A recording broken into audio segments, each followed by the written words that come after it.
Et oui, cette décision de la Cour suprême, c'est en fait un feu vert donné au gouvernement américain pour reprendre les expulsions de migrants sans papier vers des pays dont ils ne sont pas originaires. C'est l'une des mesures clés de la politique de lutte contre l'immigration clandestine de Donald Trump, mais c'est aussi, vous l'avez dit, l'une des plus controversées. Alors, à l'origine de cette bataille judiciaire, eh bien, l'expulsion vers le Soudan du Sud, un pays que Washington qualifie même de dangereux en raison du conflit armé et de la violence qui y règne, l'expulsion de 8 immigrés condamnés pour des crimes violents, selon le ministre de la Justice.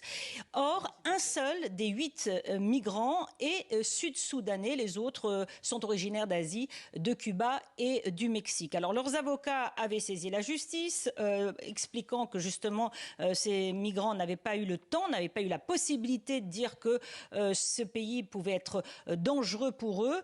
Donc, un juge de Boston avait stoppé ces expulsions et les 8 migrants avaient été débarqués sur une base américaine à Djibouti. Mais depuis cette décision de la Cour suprême, eh bien, ces 8 migrants vont rejoindre le Soudan du Sud.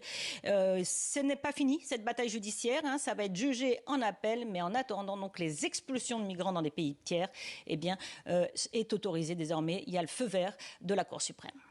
Elisabeth Guedel en direct de New York pour TV5 Monde. Merci beaucoup Elisabeth pour toutes ces précisions sur ce dossier, on l'a compris, très sensible.